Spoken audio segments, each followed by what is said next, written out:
আলো লাগানোরও আমরা একটা সিদ্ধান্ত নিলাম, যেগুলো আমরা করব।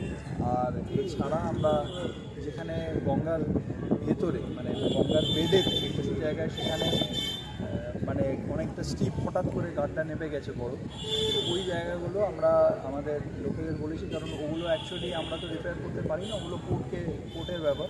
বাট আমরা একটা ব্যারিকেডিং করে দেবো টেম্পোরারি, যাতে করে কোনো ওখানে অ্যাক্সিডেন্ট বা দুর্ঘটনা না ঘটে। মানুষকে সচেতন করার জন্য আমরা একটা টেম্পোরারি ব্যারিকেডিং ওখানে করে দেবো।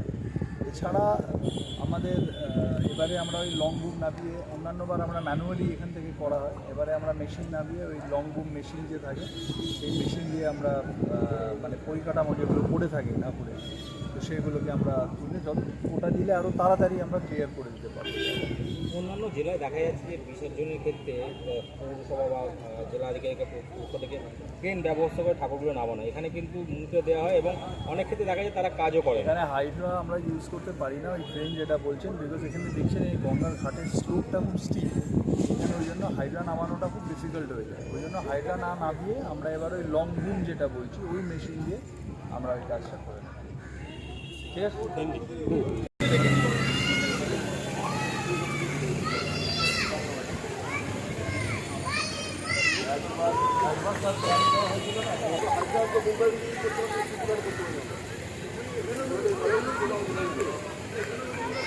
যদি সফল হয় ওখানে থাকবে, তাহলে সেখানে এখানে এখানে কী করতে হবে?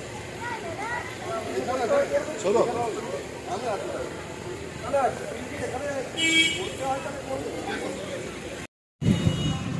ঢুকছি হ্যাঁ ঢুকছি।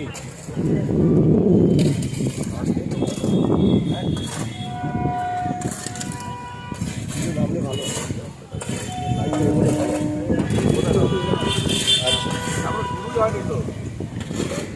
আপনি নামবেন না জুতো করে? ডিজাইন করা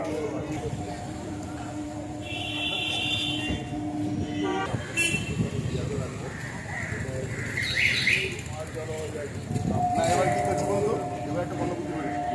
গাড়ি গেছি চারটে, এখানে যাওয়ার সমস্ত মাল নিয়ে বাসটা হাঁটি ওখান থেকে গেছে ওই সকাল উল্টো দিকে আসবে, ওইখানে নাম্বার লোড করা হবে। এদিকে রাত্রের দিকে 12টার পর দিয়ে লোড করা হবে। ওই খোলা জানে বাইরে তো তোলার জন্য সবসময় গাড়ি লাগিয়ে রাখে। ঢুকবো